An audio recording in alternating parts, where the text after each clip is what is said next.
Hey guys, welcome back to my channel. My name is Caitlin and today is my November palette ranking.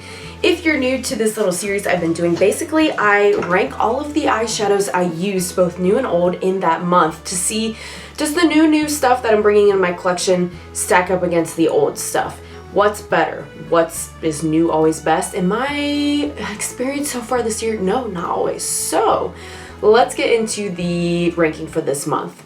Before we get too far in the video, if you haven't already, please consider clicking that subscribe button. I upload it twice a week. It's totally free to subscribe, and I would love to have you back again on the channel.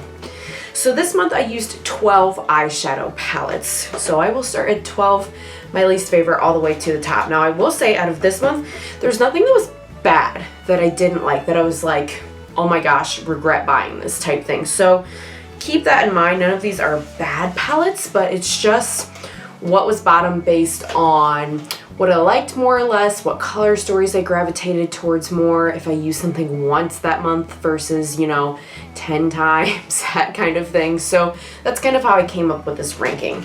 So at number 12, from Unearthly Cosmetics, the collab with Sydney Grace, this is the Hauntingly Glamorous palette.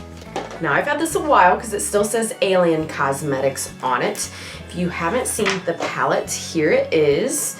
Now this one is mostly mattes, and while I do like this palette, I feel like the two shimmers in here aren't as impressive as a lot of the other Alien Cosmetics shimmers that I love. So I think that's why it's so low, just because I don't often go for an all matte look. And those shimmers in this palette are more like, I guess, an inner corner shimmer at best, not like an all over the lid shimmer. So I like it. It's just fine though, I guess, in comparison to the other stuff I have from Alien Cosmetics. And number 11 is the Nomad Haunted Europe palette. You can no longer get this one, sadly. I do really like this palette. Packaging is everything. I wanted to bring it out a little bit more, even though spooky season was over at the end of October. And yeah, nothing wrong again with this one. There's no like fancy like duochrome shiftiness, I think, to this one, which is why sometimes I forget about it. This is good for like, it's a standard shimmer and there's nothing wrong with that, but sometimes a lot of times I just want a little more pizzazz than a standard shimmer. So this one actually I've been using more like on the day-to-day type thing. Like it hasn't been like today a fun, like have time to be creative looks. This is like simple, throw it together, out the door looks, which is not a bad thing. And I do like this palette a lot, so don't get me wrong, but it's just not as exciting to me as some of the other ones I used this month. Number 11 is the Glam Light X Scooby-Doo Creeps and Crawls palette. Again, this one was fine. Now I will say the shimmers were definitely more exciting in this one. No like duochrome stuff that I could tell, but like it was good. I'll leave my videos linked for nose itch. I'll leave videos linked if I have them for any of these and you want to see them more in action, since I'm just talking about these today. And I did film with this one pretty recently and it was fine. I only used it that one time, but like just the thing with the numbers on it, like give me shade names, stuff like that just made me not as excited as I thought it would be when I saw it was a Scooby-Doo collab. But like, again, not bad, not mad I have it, just okay. And number 9 is the other Glam Light Scooby-Doo palette. This is the Retro Raggy one. And this one was just ranked one above simply because I liked the color story slightly more. I felt like when I blended the blues and purples in the other ones, it got a little more murky. And this one I thought did better with like pairing different shimmers. Again, take that with a grain of salt. I only used them each once so far this month, but I did use them this month, so I wanted to put them in the ranking. Yeah, same thing, like fine. Sad there's not shade names, like the sparkles are really nice, but they didn't knock my socks off. In number 8 is the Il Makiage Kathleen Lights collab. So I only used this one once this month too, but it still has really been like my, I've got the stickers decorating it, so it doesn't necessarily look like this on the outside. I really just pull this for special occasions. I was in a wedding this month and I used this. I tend to use the same shades over and over. I still have yet to use any of these fun like purple or peachy shimmers. What's wrong with me? I don't know. I just feel like I always have something else that I'm filming or doing.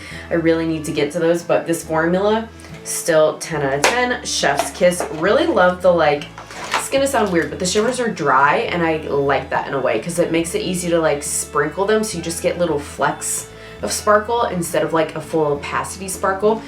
There's something like dainty about it that I like. So that one is still great. Love that one. So now we're getting to the part in the ranking where like the palettes, those palettes I already named were like good, but I wouldn't like die. I mean, I wouldn't die anyway. That's not what I'm trying to say. I would be okay not owning them, I guess is what I'm saying. Like, they're good. I'm not mad I have them, but like, it would be fine if I didn't have them. The Kathleen one, the sparkles, I would really regret about those, not having them. But everything from here to the top of the ranking for the month, I'm like, no, I would genuinely miss it if I didn't have it and think about it and miss having it in my collection. And number 7 is the Unearthly Cosmetics Lure Palette. Again, I've had this so long that it says Unearthly Cosmetics on it. Some of these I used because they were in my spooky palettes in my collection video. I'll leave that link too. And I just wanted to get some use out of them before I put them away. And this was one of them, and it still holds up. Let me tell you, I've got like some little dips starting. You probably can't even see on camera, but like in Basilisk, some little dips and things because I've used this one several times for sure by now. But this was the first brand I think I ever got that had that like putty formula of shimmer. And this is when I first started saying on my channel that I wanted to get more into indie brands. And boy, have I. I didn't want to spend the money was what was holding me back. I mean, I was doing like Makeup Revolution, Colourpop, that was about it for a price point. It costs more, but guys, you get so much better quality. I'm telling you, if you haven't done the plunge into indie brands, you need to do it. It's worth it. But this is still a really unique story color-wise. I think that holds up today that I love. Oh, Sphinx, this coral, but like orangey, I don't even know. It's just so good. I love just like the unique color combinations of that one. I'd never get bored of that one. Number 6 is the It's Freaking Bats palette. I still don't have Hollow Bean. I was hoping Shroud would do some Black Friday sales, but it looks like they're not. And I know that one came out more recently, so it should be around for a while. So I'm just, you know, enjoying what I have. I will have Hollow Bean at some point, mark my word. But in the meantime, I'm having fun with what I have. Black Flame in that new palette is really screaming and calling my name. But here is the original collab, which you also still can get on Shroud Cosmetics site. This one is slightly cheaper than her new one. I think Betty Jean is who I'm talking about, the collaborator, just because this one doesn't have duochromes the way the new one does, or multi-chromes, I'm not sure which. But this is still really high quality from what I understand, because I've said like, oh, they have the Divinity palette and Arcana and other things that look good to me, but I've been told like this is a more modernized, kind of better formula than those other ones. So I've kind of just been like happy with this being my standalone Shroud thing that I own right now. And I really do love this color story, and it just makes me excited to someday have Hollow Bean. And yeah, just enjoy It's Freaking Bats more in the meantime. These shimmers I do think need a glitter glue to like pop a little bit more. In number 5, from Saints, Angels, Sinners, this is the Cocoa palette. This one's unsuspecting for sure. Like, it looks different on the eyes than in the pan. Like, at first I was like, okay, we've got, you know, murky yellow, murky green, a blue, like whatever. But I love the fact that there is like a tealy color and more of a periwinkle color. That's really fun, especially paired with the green. I've never done like a murky green with a periwinkle, and that's been really fun. And there's some really nice putty shimmers in here that are like pink to blue, blue to purple, green to pink, and then there's more like your traditional gold in here. I've been reaching for this one a lot more than I thought, and like I'm just really loving the textures in this palette too, I think is what's drawing me in.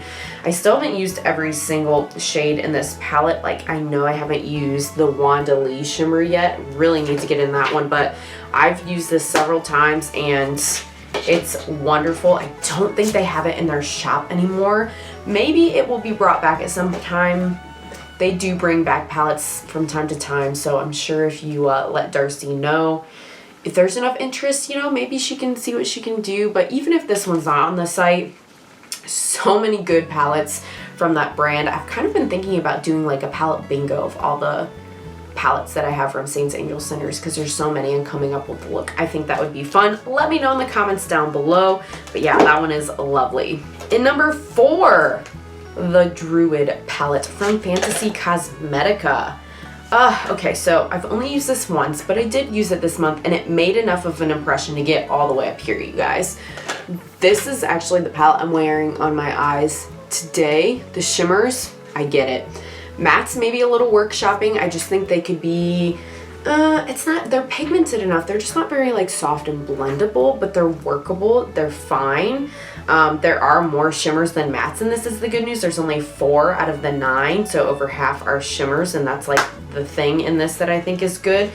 Curious to see. I really do think I'm going to hold off probably on the Sorcerer palette, but get the Bard. Curious to compare to see how they've progressed, if any, with their mattes by that palette. In 3rd place from Adept Cosmetics, their collab with Heather Austin. Oh, this one. I saw that they were having a sale on it too this year. So wonderfully murky. Love it. You can definitely go lighter with this one too. My only thing with this is I do feel like many other Adept palettes, like it's a companion palette unless you want it to, like you can go berry, you can go more like green murky. That's it for the mattes. There's so much more you can do with this palette if you pull in other mattes. Like if you pull in like a blue or a pink matte or something and do Passport, it totally changes the vibe. But this is the Adept formula that I really love. I've said it before, I'll say it again. Adept currently has my favorite shimmer formula of all time. And so I gotta give this one to number 3. All right, number 1 and 2, it's interesting. I don't even know why these have such a hold on my heart, but they do. Whether it's because I've been a long time lover of the influencer who is a brand owner, the theming of them, I don't know, because there's no like Putty special shifty shades or anything in either of these, but I love them so much anyway, and I just don't know what it is. But in number 2 is the Moonspell Volume 1.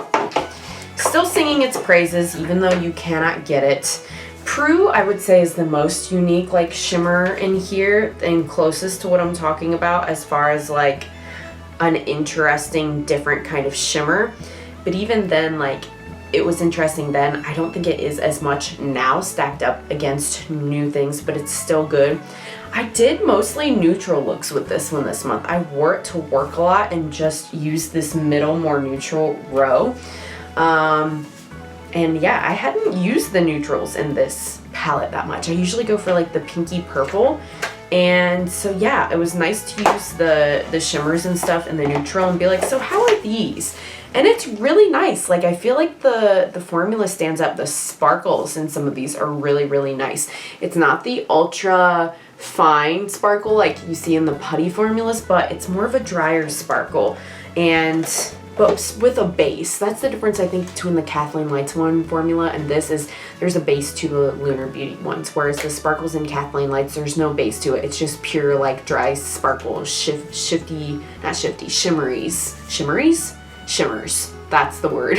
And in number 1, my top ranked palette this month. This is the first time I used this palette. I was putting it off because I was so worried, and I don't know why. It's the Lunar Beauty Moonspell Volume 2. Now this one is still available if you're interested.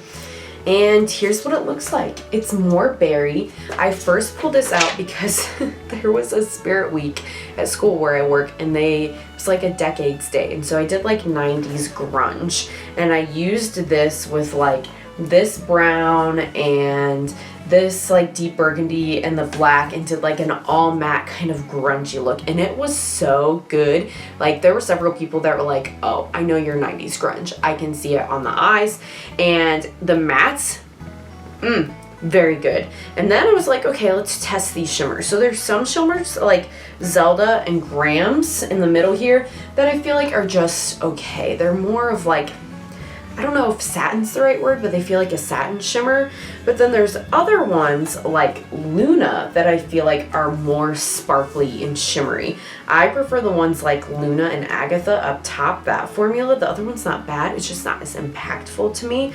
But that, regardless of that, like, I've pulled this out probably the most out of all these palettes this month, and so even though it doesn't have shifty shimmery things, I had to rank it number 1 because of how much I have pulled it out this month. So yeah guys, those are all 12 palettes that I used this month. What did you use this month? I'm curious, let me know in the comments down below, and I hope you have a great rest of your day. Bye!